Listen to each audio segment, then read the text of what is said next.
Howdy folks, today on the workbench we have a TSL100. What a beast. What a huge Marshall, heavy, full of PCBs sadly, but here it is. This thing is in pristine condition. There is not a mark on this amplifier. I spoke to the customer and this came to me with a little bit of a vague description, but basically it just needs a bit of a top and tail, really. You know, I'm going to retube it because the tubes in it are quite old. The customer did complain, however, that the reverb wasn't working, and there was a damn good reason for that. In fact, the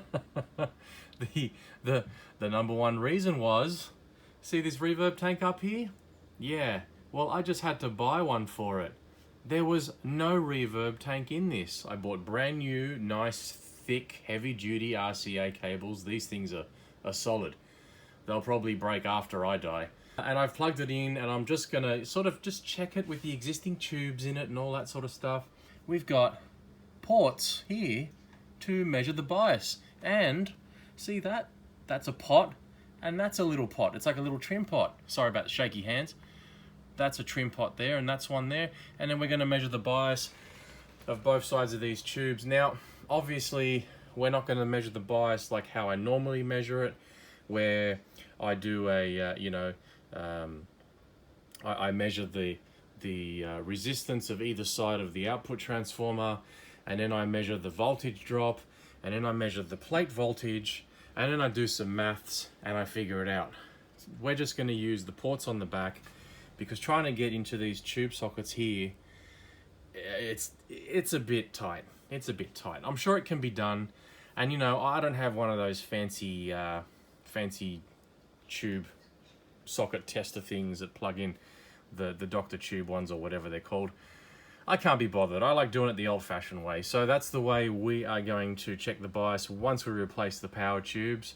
Just got a new set of tubes that arrived along with the brand new reverb tank. So I tried a little trick, and I'm only going to mention it now. I did a lot of stuff on this amp before I recorded this, so please forgive me, but I'm going to talk about it anyway. I thought I'd be a little bit smart before I ordered the reverb tank to make sure that the reverb, which is this circuit board up here, that the reverb actually worked. Now what we have is the blue wires are bringing power to the ICs here, so there's plus and minus 15 volts. Okay, so there's no tube reverb in this, it's all solid state.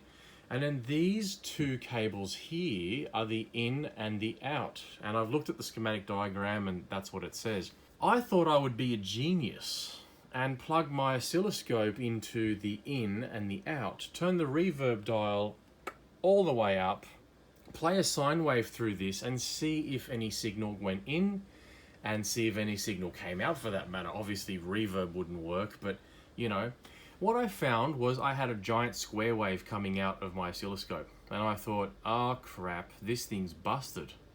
That's maybe why the reverb tank had been taken out.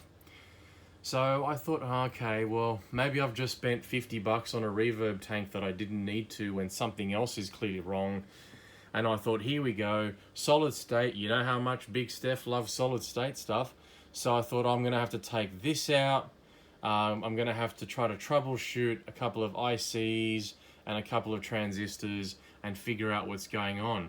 Now what I have done is I've connected my oscilloscope directly to the output, which I've got a dummy load sitting right there, 16 ohms, 200 watts. So it's not going to get too hot. Of course, you don't need to run a sine wave through that for hours and hours. You just need to do it to test it, to have a look and see what's going on. But I've turned the reverb all the way up. I've got the amp on, but standby is off, so, well, standby is on. So I'm going to turn the amp on into operational mode. All right, here we are.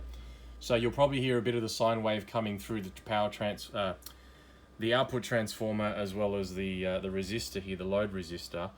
But importantly, what I wanted to do is look down here to see if my reverb was working. Now what we should see, if I bring up a bit of a sine wave, so this is 1000 Hertz, okay.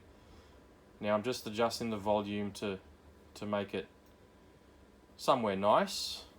Okay, it's moving around a little bit there. That just might be interference, because I do have the reverb on. Now the reverb is completely off. Notice how the sine wave, let me frame that properly for you. Notice how the sine wave is not moving at all. When I turn the reverb all the way up, first of all, you notice the signal drop, don't you? And now it starts to, it kind of waves around a bit. Can you see that? I don't know if that's coming out on camera. But, and then if I tap the reverb tank, look at that. Whee, reverb! Reverb, yay, that's good. That's a good sign, okay? So I'm pretty stoked with that. Reverb's working. I've just turned the amp off. That's why the sine wave has gone dead. So I'm going to unplug the reverb. I'm going to mount this tank into the cabinet, into the head, and then I'm going to replace, actually I should turn the amp off completely. So next thing I'm going to do now is let those tubes cool down, and then we are going to change the tubes, rebias the amp, and what we'll do, because the customer did want a service, I'm just going to go through and make sure all the pots are okay and nothing's crackly, because if we look closely, you'll notice that these pots are really not serviceable pots. I mean, you could try to spray some contact clean or deoxit in there. The reality is nothing's going to penetrate, because that's the way these pots are designed. And unfortunately, every single pot here is that way. So there's no old school pots here. So the only thing I'm really going to have to service is the input jack. There's no other jacks on the front. The rest of them are all on the back. We have a power socket. We generally don't spray anything in there. The XLR, we'll spray it anyway. The speaker jacks, the what's that? I think that's the effects loop for A and B. And then there's the foot switch controller. Now the customer did also ask me about providing them with a foot switch. This is a proprietary plug. And doing the wiring and everything, I told them, as much as it pains me to say, go and buy the Marshall foot switch. If I was to make the, what is it? I think it's a, is it a four button foot switch or a 3-button foot switch? By the time I wire all that up, put the LEDs in, if they do have LEDs, I'd have to research the model. Figure out the wiring here and which pin does what thing, connect it all up, test it out. That's going to cost hundreds and hundreds of dollars of my labor. You know, the parts aren't going to be expensive. Little Hammond enclosure, 3 or 4 buttons, couple of LEDs. You're looking at about maybe $100 tops in parts, but it's probably going to cost about another $200 in labor for me to do all that. Plus finding the right plug, which is some sort of weird MIDI plug. I haven't looked it up. So, you know, it's weird for me right now because, you know, I haven't looked it up. And then on top of that, soldering everything and having multi-core cable that runs from here to your foot switch. So minimum, it's going to be 6 meters long. Enough waffling, time to change the tubes, rebias the amp, patch it all up, install the reverb tank, and then test it out. Alrighty, so I got the new tubes installed, put in some JJs. I've got this running right now, and I also thought, because the preamp tubes had already been changed to JJs, why not, you know, why not match it up? So I'm going to flick this amp on. Well, it's kind of on now, it's warming up. I'm going to flick this on, quickly look at the sine wave coming out of it and make sure it's all healthy. Then I'm going to check the bias, and I'm actually going to go online and find out how I have to do this. Now, I assume what I have to do is connect my multimeter up to the center pin for ground, and then one side, let me bring you closer so you can see what I'm talking about. There's 3 pins here on either side of these pots. And, you know, one side says 1, and the other side doesn't say anything. So that's pin 1, whatever that means. So I'm going to check what's ground, what's one side of the push-pull, probably these 2 valves, and then the other side of the push-pull, which is probably these 2 valves here. I'm going to check that and then install it into the amp and play some music. Well, you know, play guitar. Try to play guitar. Alrighty, so I got the amp on. It's been sitting there for a few minutes. I've just got my 1000 Hertz sine wave going through. pretty clean. That's just my poor little oscilloscope syncing. There we go, there's our breakup, and of course there's our volume all the way up. So nice, beautiful, soft clipping, which is great. Next I'm going to look at the tubes and make sure I don't see anything weird that's going to scare me. They look pretty healthy. I tend to look at them in a darkened room, and oftentimes you do see red plating better when you look through, well, you put it into the cabinet and it's a lot darker. So I'm going to turn the amp off, and I'm going to turn my computer on. I left this on. Interesting. And then I'm going to find out how to bias this thing correctly. So stay tuned for that. Alrighty, so I've got the amp. You've seen it. It's been warming up for quite a while. Now what I've done is just stuck some alligator clips onto one side of these 3 pins. So the white wire is essentially your ground or common wire, and the yellow wire is going to be my positive. So I'm doing the top side first, which I assume is these 2 valves here. Now I've looked up the specs because again excuse the fingers, again I have never done one of these amps before. You know, based off the fact that EL34s, you're kind of expecting about 42 milliamps per tube. That's your 70%, that's your maximum, I believe, 42, 45, somewhere around there. So because we're doing one side and there's 2 tubes, what you want to do is make sure that you're dividing this number by 2 to get your figure. So 75, divide that by 2, what's that, 32.5? That's a long way from 42. So now most people are saying go up to about 85, okay, which, what's that make it? That makes it 42.5 per side. So, you know, I'm going to go, I'm going to do a bit more research and find what the exact number is supposed to be. But for now, that's a very safe figure. I'm estimating with my horrible high school mathematics, that's probably now biased at about 55 to 60%. I'm going to measure the other side and make sure that it's the same. And then I'm going to go into adjusting it if I want to. But otherwise, the sine wave looks pretty healthy to me anyway. So I might not need to touch this at all, but every time you change tubes, it is always wise to check.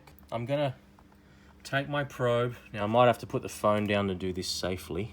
Okay, we've got that side on, so let's turn the amp back on and watch the figures. So we're getting about 74, 75 millivolts. In other words, 74 to 75 milliamps. Okay, so we can see this side is significantly different. So that's gone beyond spec as far as I'm concerned. So we're going to have to adjust this side to bring it down. I'm thinking a nice safe number may be about 80 millivolts per side. So let's turn the amp back off. And what I'm going to do is go onto the computer here and do a bit more research. There doesn't seem to be any particular information on the schematic about this. So I'm just going to go ahead and look through some web pages. You don't need to watch me doing that. And I'll find what the exact figure or exact favorite figure is supposed to be, and we'll go from there. Alright folks, so doing a bit of research, I found that there's no real bloody anything, you know, there's just opinions on forums about what the bias should be set at, which is stupid. I've done my own mathematics and I find, okay, great, I'm going to set this to basically 60%. And the way I'm going to do that is I'm going to adjust this. So one side is sitting at 75 milliamp, same. I'm going to adjust the other side to be the same as well. All right, I've set one side to 80, which means we've got 40 milliamps per tube. And I've done the same on the other side as well. So there you have it there, 80. I'll turn it off. And let's carefully take that side out and put it on the other side. See if I can do this. There we go. And I'll turn the amp back on. And that'll climb up. Okay, 81. I mean, it changes. You know, you can never get these perfect, but that's as symmetrical as you're going to get. The other side was flickering between 80 and 81, just like this is. And you can see then that just went from 81 to 80 to 82 and back around. So it'll hover around that. I'm going to keep an eye on these tubes for a few minutes and make sure we're not getting any funny business going on with red plating and things like that. And we'll put it back in the chassis. Now the best part is if I find any issues, I can always play with the bias while it's still inside the cabinet.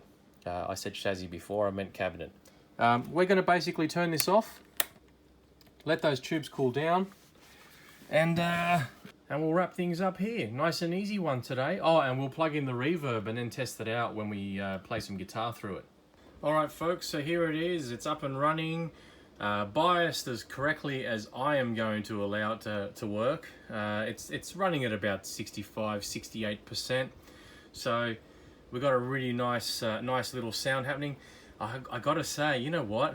I mean, I'm only testing it through my Mark Bass 1x12 cab here because I don't have any guitar cabinets anymore. I've sold a lot of my gear because of COVID. EQ is pretty much this mid-boosted. I've left it exactly how the customer had it because I didn't have to take out the PCB or anything like that. So I'm just going to play an open chord here. I'm going to turn the volume up. Gain's about halfway on the clean channel. Volume I'll put to 2. Quiet amp. Really quiet. Anyway, so here's no reverb. Excuse the open chord, I'm holding the camera while doing that. Here's reverb halfway. So hey, reverb works, customer should be happy about that. And let's see, let's go to the lead channel. Reverb works there as well. And when I hit the cabinet, we definitely have reverb there. That's your lead. Overdrive 1, overdrive 2. Back to the clean channel. This sounds lush and lovely. I mean, yeah, look, I'm trying to put the phone down somewhere where you can watch the amp and listen to it at the same time, but forgive me guys, there's not going to be a real demo on this one this time, but let me reassure you, it sounds fantastic. I know a lot of people don't like the TSL100 JCM2000 series. This is the first time I've played through one. This is the first time I've worked on one. I would say that it would be a nightmare to fix. I would hate to start troubleshooting the circuit boards inside here, especially if I had to get to the circuit board that these pots are on, because I'd have to remove these ones, remove that circuit board, and so on and so on and so on.